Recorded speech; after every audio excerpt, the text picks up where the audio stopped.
الله الرحمن الرحیم تعلیم النساء سبق نمبر 21 چوتھا باب سولرم باب دے تیمم کا بیان دیجنا تیمم والا مسائل دلخائی تیمم کی فضیلت اور تاریخ شکل دی والا ایتون رالو مشروعیت دا دی جائز کی دل تیمم کی شرائط سے شرطونے دی فرائض تیمم پرس پاکی سے دی تیمم کا طریقہ تیمم کن چیزوں سے جائز ہے کم اشیانوں سے رکھی گی اور تیمم کن چیزوں سے ناجائز ہے یا کن چیزوں پر ناجائز ہے کم اشیانوں سے نہ کی گی تیمم کے متعلق ایک اصول یہ بل اصول دلخائے تیمم کی چند ضروری مسائل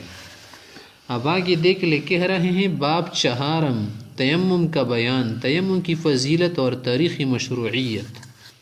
تیمم کا معنی ارادہ اور قصد کے ہیں تیمم ارادی طویلی شی تیمم وقت ضرورت وضو اور غسل دونوں کا قائم مقام ہوتا ہے تیمم دی ضرورت پو وقت کی تیمم وقتی ضرورت وضو اور غسل دونوں کی قائم مقام ہوتا ہے اور دست کار ہم کئی دا غسل کار ہم کئی اور یہ امت محمدی صلی اللہ علیہ وسلم کی خصوصیت ہیں نہ صرف زمونگ امت خصوصیت تی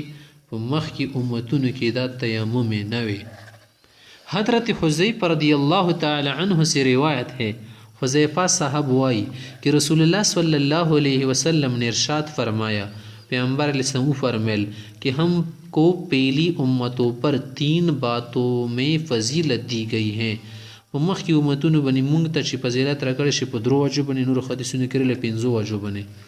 ان 3 باتوں میں سے ایک بات یہ ہے پکی دادا کہ جب پانی نہ ملے تو ہمارے لیے زمین کی پاک مٹی کو تیمم کے لیے اس کا قائم مقام بنا دیا گیا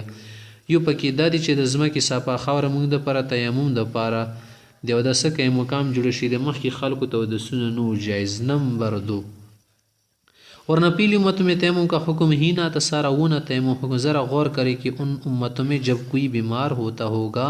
یا کسی وقت پانی نہ ملتا ہوگا تو وہ لوگ کیا کرتے ہوں گے سبھی قول غریبانو چی بیمار شو یا ساڑ شو تیمم کے احکامات میں تیمم کے احکامات 5 ہجری میں نازل ہوئی 5 ہجری کی دیول حکم رالو جس کا مختصر واقعہ یوں ہی مختصر واقعہ دادا کہ حضرت صلی اللہ علیہ وسلم غزوہ ذات الرقاع میں تشریف لے گئے پیغمبر صلی غزوہ ذات الرقاع تلاڑو غزوہ بنو مستلق وغیرہ نجدی سرشیو اس میں حضرت عائشہ رضی اللہ عنہ بھی ساتھ تھی عائشہ صاحبہ مرسرہ و جب لشکر اسلام مقام بیدا پر پہنچا چکل لخکر بیدا زائتا رسیدو تو حضرت عائشہ رضی سے گلے کا ہار ٹوٹ کر گر گیا عائشی بھی بنا دے غاڑی والے چکم ہارو داتنا غرزیدہ لیو اور گر کر گم ہو گیا بیا رکشو جو آپ کی بہن حضرت اسماء رضی اللہ عنہ کا تھا دیدی خور اسمی بی بی ولو دیزان سر وڑیو حضور اکرم صلی اللہ علیہ وسلم کو جب اس کا علم ہوا چکل پیغمبر سمپتی خبر شو تو آپ صلی اللہ علیہ وسلم نے تلاش کرنے کا حکم دیا پیغمبر سم دلٹ والے حکم ورکو تلاش کرتے کرتے بہت دیر ہو گئی دیر نہ وقت شو یہاں تک کہ نماز کا وقت آ گیا منظر ٹیم شو یہاں پانی کا وہاں پانی کا نام و نشان بھی نہ تھا التصارہ وبوینا اس لیے صحابہ کرام رضی اللہ عنہم نے بغیر وضو نماز پڑھ لی بغیر بیودس منزوں کو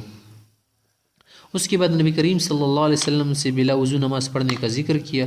خبر وکچی اور دس طریقہ نشتا تو اللہ تعالیٰ نے اسی وقت تیمم کی آیت نازل فرما دی تیمم والا آیت نازل کو اعوذ باللہ من الشیطان الرجیم وَإِن كُنتُم مَّرْضَىٰ أَوْ عَلَىٰ سَفَرٍ أَوْ جَاءَ أَحَدٌ مِّنكُم مِّنَ الْغَائِطِ أَوْ لَامَسْتُمُ النِّسَاءَ فَلَمْ تَجِدُوا مَاءً فَتَيَمَّمُوا صَعِيدًا طَيِّبًا فَامْسَحُوا بِوُجُوهِكُمْ وَأَيْدِيكُمْ ترجمہ دادا اور اگر تم بیمار ہو یا حالت سفر میں ہو یا تم میں سے کوئی استنجے سے فارغ ہو کر آیا ہو کہتا سے کہ سڑے بیمار شے سفر کی یا استنجا نہ پارش منا دسماتی ہو کی تم نے اپنی بیوی سے قربت کی ہو یا جنابت کی سڑے خزیتا نزدیش ہوئی اور پھر تم کو پانی نہ ملا ہو تسو غسل دپارو بنی نشا ہو کہ تو پاک مٹی سے تیمم کر لیا کرو تیمم وقع یعنی اپنے چہروں اور ہاتھوں پر ہاتھ پھر لیا کرو اس زمین پر سے نہ خٹو بنی لاسو ہے مخ و لسنو سر چکے مسح کئے